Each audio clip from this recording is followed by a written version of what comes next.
राजधानी रायपुर की, जहां पर रिटायर्ड आईएएस अनिल टुटेजा की मुश्किलें बढ़ गई हैं। डीएमएफ घोटाले में अब अनिल टुटेजा गिरफ्तार, कोर्ट में पेश कर ईओडब्ल्यू एसीबी ने रिमांड पर लिया है। 26 फरवरी तक अनिल टुटेजा रहेंगे रिमांड पर। शराब घोटाला मामले में पहले से जेल में बंद है। तो डीएमएफ घोटाला मामला कोर्ट में पेश कर ईओडब्ल्यू एसीबी ने रिमांड पर लिया है। 26 फरवरी तक अब अनिल टुटेजा रिमांड पर रहेंगे। तो शराब घोटाला मामले में आपको बता दें पहले से ही जेल में बंद, और उस पर अब डीएमएफ घोटाला मामला, रिटायर्ड आईएएस अनिल टुटेजा की मुश्किलें और बढ़ गई हैं। तो डीएमएफ घोटाले में भी अब अनिल टुटेजा को गिरफ्तार किया गया है। और इस पर विस्तार से बात करने के लिए हमारे सहयोगी मनोज नायक हमारे साथ जुड़ गए हैं। मनोज, अनिल टुटेजा का ये डीएमएफ घोटाला मामला भी हमारे दर्शकों के लिए एक बार फिर से बताएंगे इस पूरे मामले को विस्तार के साथ, क्योंकि शराब घोटाले में तो पहले ही वो जेल में बंद थे। जी देखिए, कांग्रेस सरकार में कई प्रकार के घोटाले हुए थे, जिसमें शराब घोटाले के अलावा अन्य घोटाले भी शामिल थे, चाहे वह कोल घोटाले हो चाहे डीएमएफ घोटाले हो।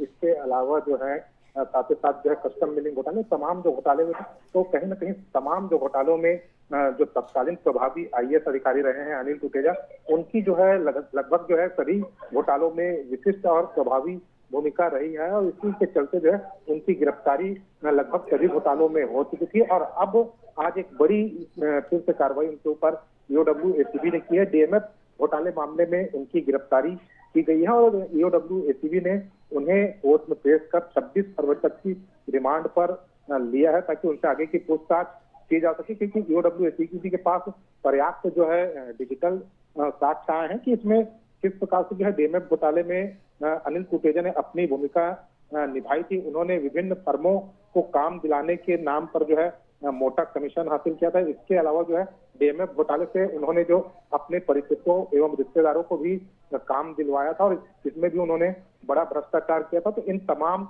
जो घोटाले हैं उन पर जो है और गहराई से जांच ईओडब्ल्यू एसीबी कर रही है, और इसी के चलते उन्हें जो है कोर्ट में पेश कर ईओडब्ल्यू एसीबी ने 26 फरवरी तक की रिमांड पर लिया है। जी बिल्कुल मनोज, बहुत बहुत शुक्रिया इस तमाम जानकारी के लिए आपका। तो 26 तक रिमांड पर रहेंगे अब, और रिटायर्ड आईएएस अनिल टुटेजा की मुश्किलें बढ़ गई हैं। डीएमएफ घोटाला मामला है जिसमें उनकी गिरफ्तारी हुई, और आपको बता दें कि कोर्ट में पेश कर ईओडब्ल्यू एसीबी ने अब रिमांड पर लिया है उनको।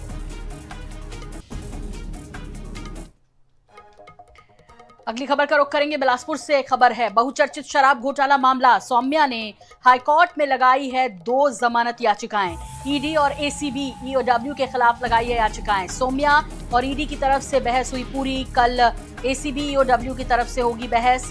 हाईकोर्ट जस्टिस अरविंद कुमार वर्मा की सिंगल बेंच में चल रही है ये सुनवाई। तो ये बड़ी खबर आपको बता दें कि बिलासपुर से आ रही है, और सौम्या और ईडी की तरफ से बहस पूरी हो चुकी है। कल एसीबी ईओडब्ल्यू की तरफ से बहस होना है, और हाईकोर्ट जस्टिस अरविंद कुमार वर्मा की सिंगल बेंच में ये सुनवाई चल रही है। बहुचर्चित शराब घोटाला मामला, और जिसमें सौम्या ने हाईकोर्ट में 2 जमानत याचिकाएं लगाई हैं। तो याचिका ईडी ईओडब्ल्यू के खिलाफ लगाई गई है, और अब कल इस पर सुनवाई होनी है, जिसमें बहुचर्चित शराब घोटाला मामले में पंकज गुप्ते हमारे साथ जुड़ गए हैं, हमारे बिलासपुर संवाददाता, उनसे अपडेट लेंगे। पंकज, विस्तार के साथ इस पूरे मामले पर आपसे जानकारी चाहेंगे। जी देखिए, आपको बताना चाहता हूँ, पूरे छत्तीसगढ़ में एक बहुचर्चित शराब घोटाला हुआ था, जिसमें सौम्या चौरसिया को एक आरोपी बनाया गया था, जिसमें लंबे समय से वो जेल में सजा काट रही थी। सुप्रीम कोर्ट से उनको जमानत मिली थी। इसमें कहा गया था कि आप छत्तीसगढ़ में नहीं जाएंगी और छत्तीसगढ़ से बाहर में रहेगी, लेकिन उनको जब सम्मन जारी किया गया था लिकर को लेकर के, तब उनको ईडी ने फिर से गिरफ्तार किया, और उनके मामले पर उन्होंने सबसे पहले अग्रिम जमानत याचिका लगाई थी कि एसीबी और ईओडब्ल्यू उन्हें गिरफ्तार न करे, लेकिन उनको झटका आ गया था हाईकोर्ट से, और उनकी अग्रिम जमानत याचिका को खारिज कर दिया गया था। लेकिन अब फिर से दोबारा हाईकोर्ट की शरण ली है। वहां पर एसीबी, ईओडब्ल्यू और ईडी के खिलाफ उन्होंने जमानत याचिका दायर की है, जिसमें पूर्व की सुनवाई में हाईकोर्ट ने ज्यादा समय देने के लिए मना कर दिया था ईडी को, और उसके बाद से आज से फिर से सुनवाई चालू हुई है, जिसमें सौम्या चौरसिया की तरफ से उनके बहस पूरा हो गया है। वहीं पर आज ईडी ने भी अपना बहस पूरा कर लिया, लेकिन कल जो ईओडब्ल्यू और एसीबी है वो अपना कल तर्क प्रस्तुत करेगी। अब देखना ये होगा कि जो तर्क प्रस्तुत किया जा रहा है ईओडब्ल्यू, एसीबी और ईडी के द्वारा सौम्या चौरसिया के खिलाफ, जो उन्होंने शराब घोटाला का आरोपी बनाया गया है, इसमें ये देखना होगा कि उनके खिलाफ में क्या मामला आता है और किस तरीके से उनकी क्या याचिका को एक्सेप्ट किया जाता है या फिर उनको कोई बड़ा तगड़ा झटका लगता है। जी बिल्कुल, बहुत बहुत शुक्रिया पंकज इस तमाम जानकारी के लिए आपका।